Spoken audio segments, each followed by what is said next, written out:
this is Sarah Cox in A Day to Be Me. We have your co-host Alexander Hodge. and editor. Kevin Gellinger. Attachment theory, the attachment theory. So we're gonna go on to explain different different styles of attachment. So we'll start with secure attachment. Secure attachment refers to the ability to form secure, loving relationships with others. A securely attached person can trust others and be trusted, love, and accept love, and get close to others with relative ease. They are not afraid of intimacy, nor do they feel panicked when their partners need time or space away from them. They are able to depend on others without becoming totally dependent. So, Yep. Alex?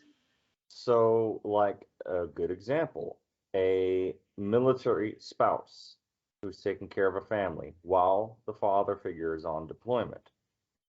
She's got to have a secure attachment style in order to hold that type of family together, should the event happen where they lose the loved one.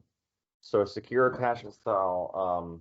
So, another good example of this is a character from the Marvel Cinematic Universe. Steve Rogers, Captain America, demonstrates a lot of the secure attachment styles.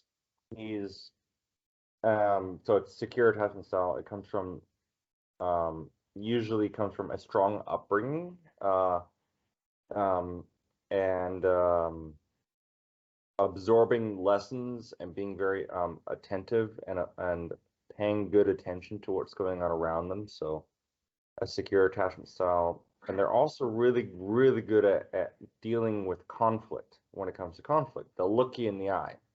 Like they'll actually argue with you, look you in the eyes while they're making their argument. Whereas say secure or avoidant or anxious preoccupied will look away or they'll look down. Where a secure attachment style, it comes from a place of security. This is the ideal attachment style that I believe that everybody should strive for, away from the other three attachment styles that we're going to go over. This is an ideal attachment style. Absolutely.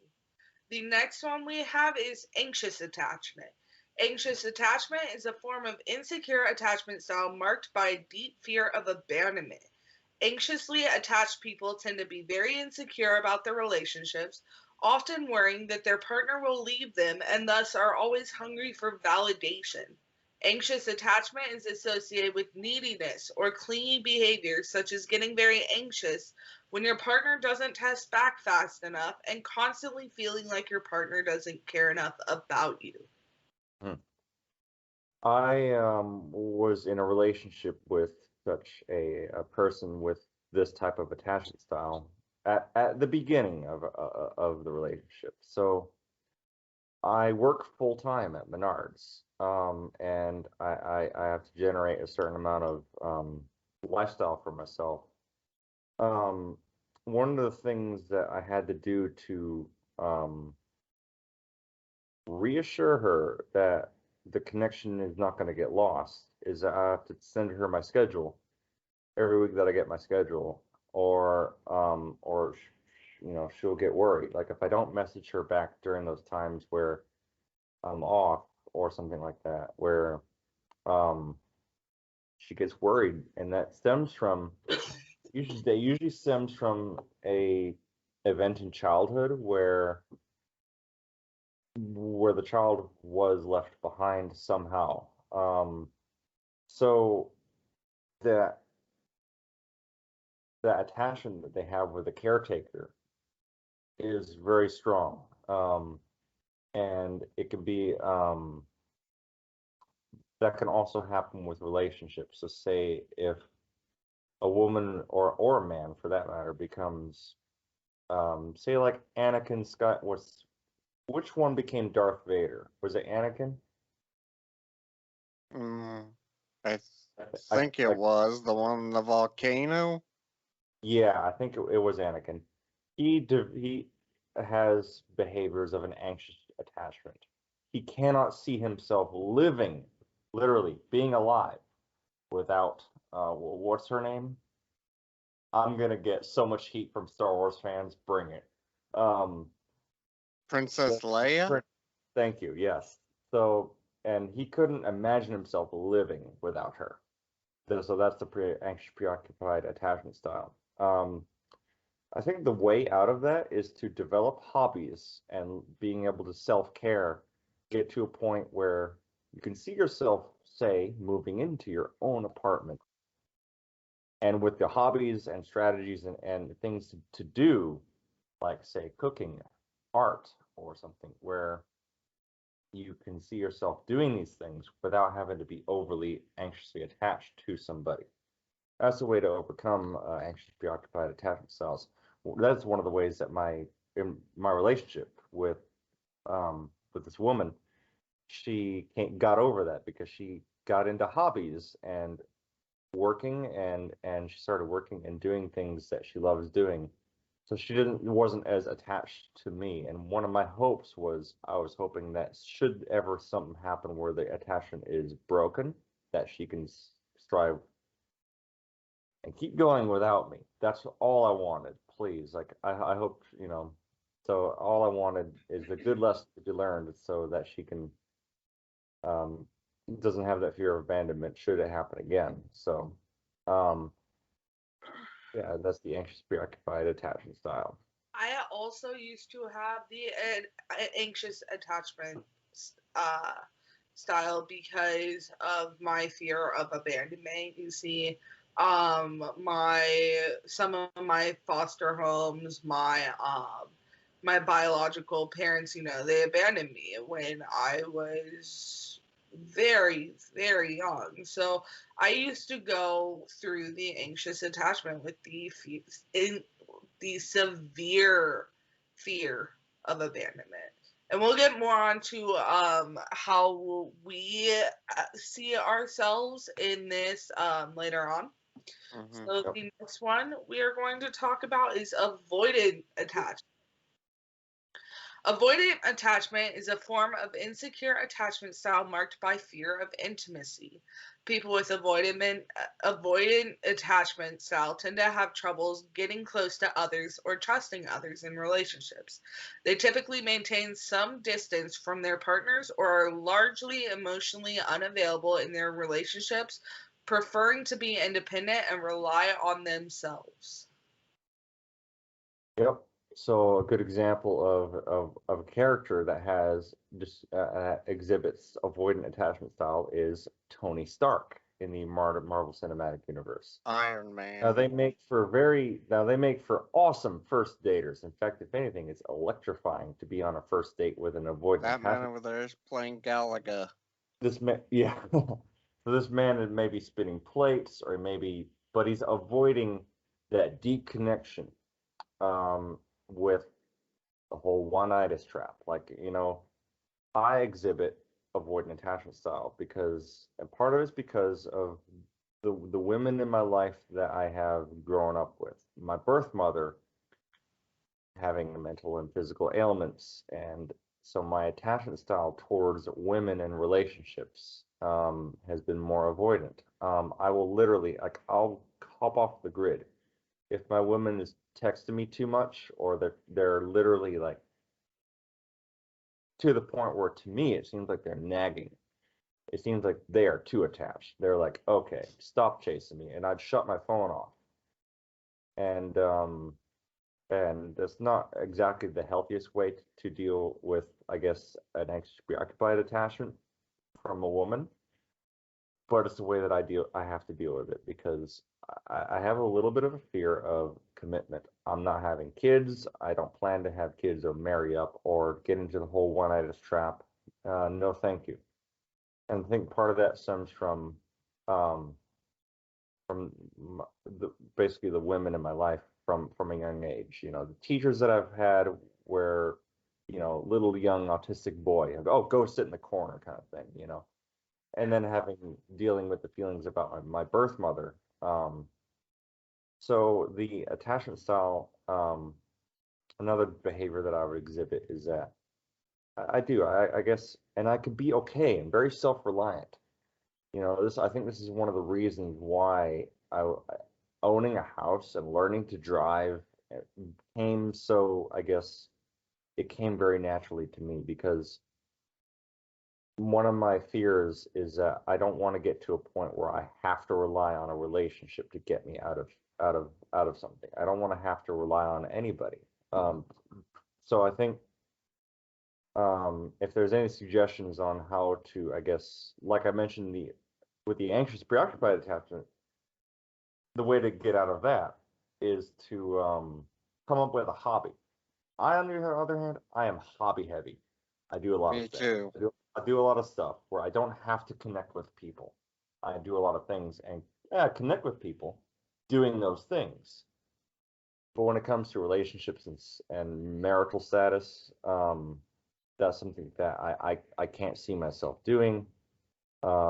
Maybe if I overcome this fear of deep connection, maybe.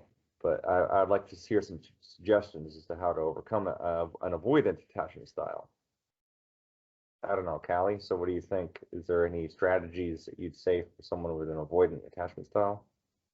Of course, you mentioned the hobbies, but I also feel like going against your fear, facing your fear, as we've discussed, it's the fear of intimacy, it's the fear of having that relationship. So instead of trying to fight against it all the time, Let it's it naturally come. to really connect with, let it come natural. Don't force yourself to do it, but don't No, force Wu yourself Wei, out of it non-force. either. Let it Yeah. come naturally. Okay.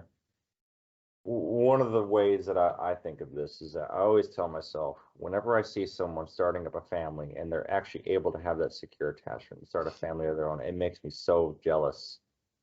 And I always tell myself, my time will come. Yeah. Me too My, with me. Instead of fighting against it or fighting for it, don't fight at all. Let it come naturally. my time will come. At all. Let it come naturally. Don't give in to, oh, I'm afraid of this intimacy. Don't give in to, oh, I want Or this to get over my fear. Let it just flow. Let it come naturally, and it will in the end. yeah, no rushing. Right on. Basically, same thing as Wu Wei, which means a non-forcing, non-action. And that's kept me out of a fair deal of trouble too. So letting Yes. come Hmm. that. So yeah. Okay. Next, we're going to go to fearful avoidant attachment. Fearful avoidant attachment is a very rare attachment style. It is a combination of both the anxious and avoidant attachment styles. People with fearful avoidant attachment both desperately crave affection and want to avoid it at all costs. They're reluctant to develop a close romantic relationship, yet at the same time, they have a dire need to feel loved by others. There is actually one person that comes to mind when I think of this. She is an ex of mine. She was all for the marriage, the fantasy of the one true love, the one and only, but the thing is she didn't want to have the commitment to be loved by the one person or the people who loved her the most. I mean, she wanted that love, but she wasn't willing to take the actions that it took to get that love. And I think one of the mindsets that comes into play about this is they ask themselves, how in the fuck is somebody able to love a monster like me? Yeah. You know, Yeah, mindset of a fearful avoidant is when it comes to a relationship, how is somebody able to connect truly a, command. with a monster like me? You know, it's almost like they're fearful of themselves that they might lash out at the person that they often do push away eventually right away from the person that is connecting with them because they're afraid of what they might do. And it's almost like they doubt themselves as to how can somebody love a monster like me? Hmm. That kind of mindset is common with fearful avoidant, and it's also a very rare attachment style. Typically, Yeah, it the is. population count is the same as psychopaths. It's like 1 or 2% of the population have this attachment style. It's Yeah. usually Wow.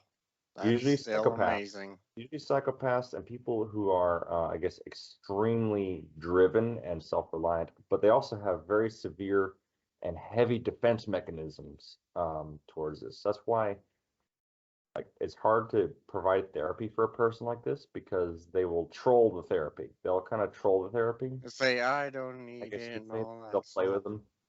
I guess if anyone has seen the movie Goodwill Hunting, perfect Yeah, example. I've heard of that movie. Yeah.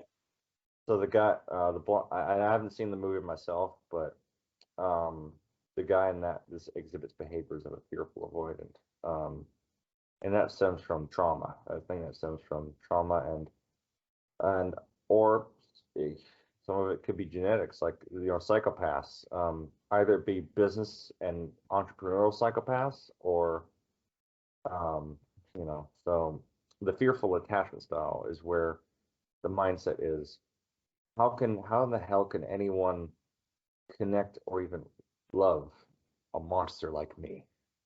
But yet they want it so badly. And yet, Yeah. a dichotomy is they want it. They know that they need it. I used to be this way. I would always see the bad in myself, and I would always question whether I was right for someone, and I would always see people as too good for me, and Yeah. yeah, so that was definitely me for a certain amount of time. Mm. I wanted it so bad, but I just couldn't. In the back of their minds, like they know it's needed because we're designed to be social animals. Like we're pack animals, so we're designed to have be a node in a network. Yeah. I think another thing that could also factor into this is social anxiety as well. Yeah, anxiety disorders. Oh yeah, and especially if Social you've been anxiety, in multiple not, occasions. wanting to be around people, wanting to, be the average person who's able to, go out and do things, but also being terrified at the same time as to every small thing that could happen. Definitely some social anxiety could be mixed in with this. Yeah, Yeah, I have that, and so did my dad. He had a fear of not wanting to go to the doctors. Yeah, I also have social anxiety as well. Yeah, me too. yeah.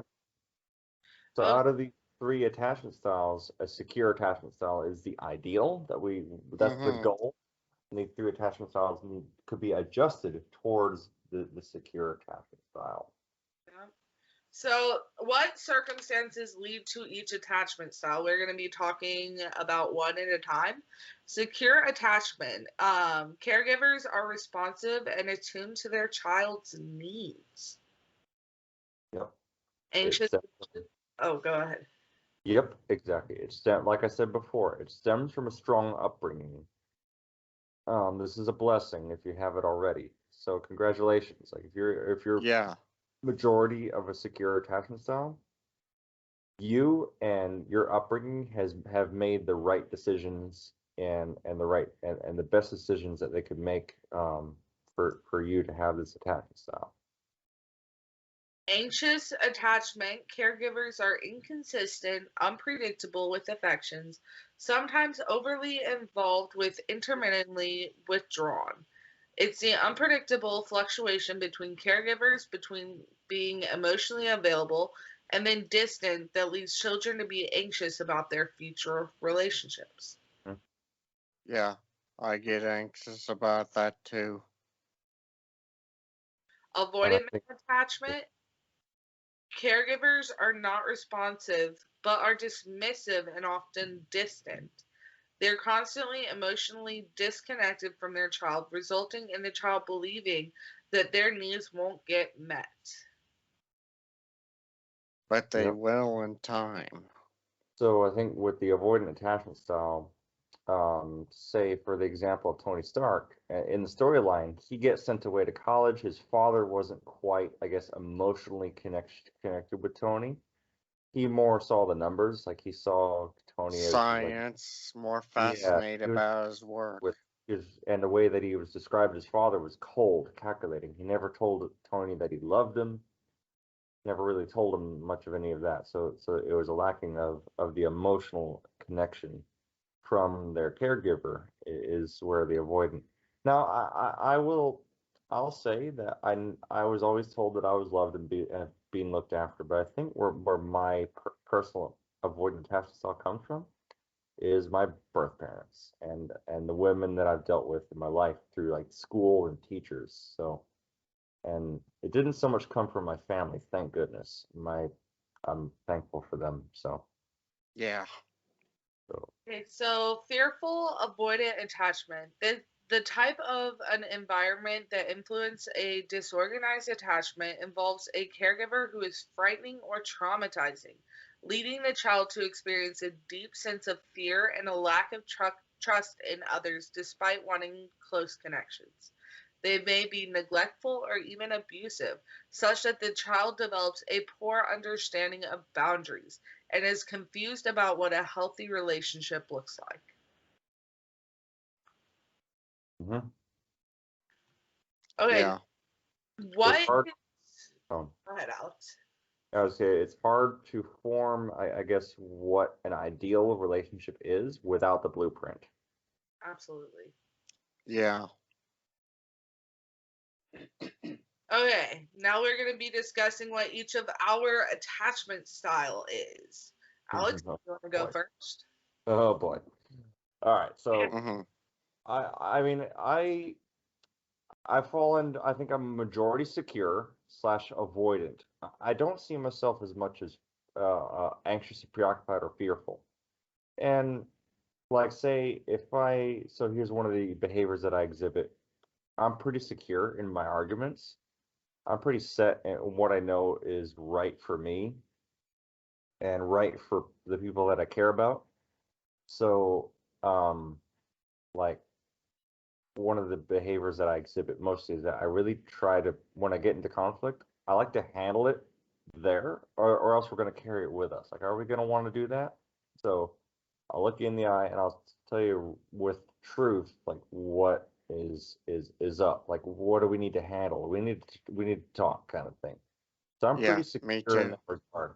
I'm also secure to a degree when it comes to intimacy. I can closely connect this to someone. I've integrated my shadow as far as like my sexuality. This is a common one that gets stuffed into the shadow because it's taboo. It's not really something that's talked about. Um, but I've integrated the shadow as far as um, my intimacy in that regard. So again, secure. What I'm insecure about is starting up a family, taking care of kids, or especially if that kid is going to wind up having a disability. Is not something that I'm going to be able to tolerate. So I'm going to avoid that at all costs. At least this is where I'm at now. That's where I'm avoidant. That's why I'm not looking to marry up or having a commitment with children or starting a family. So Me and my family's too big, so that's uh, why I don't want to fully commit to doing something like that.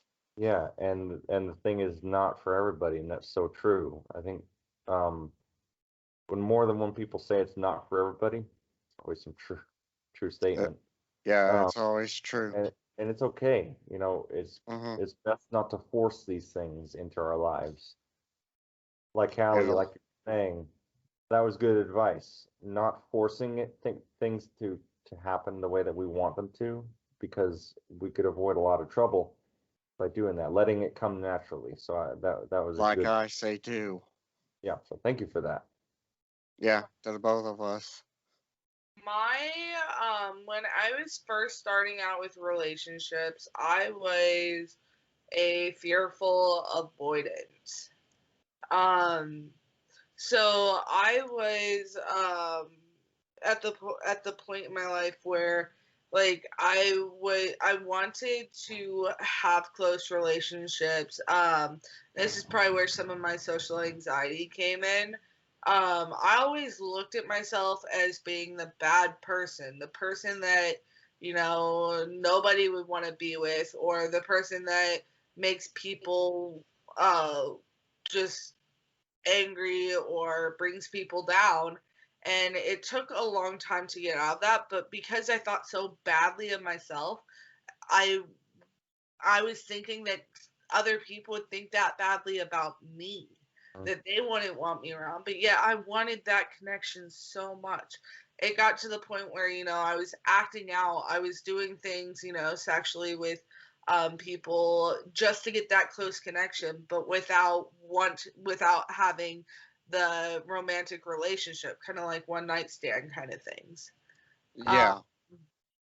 Then the other one is the anxious attachment. I improved, I'm and improving on mine too. which I had a very deep fear of abandonment because of my biological family.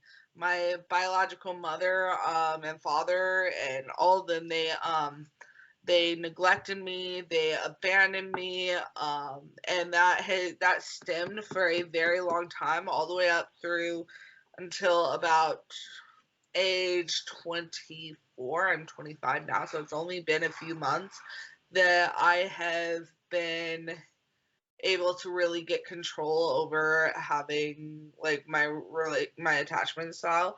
But I was terrified of abandonment. So one of the reasons I was diagnosed with borderline personality disorder because of that extreme fear. Now I am able to say that I am in the secure attachment style.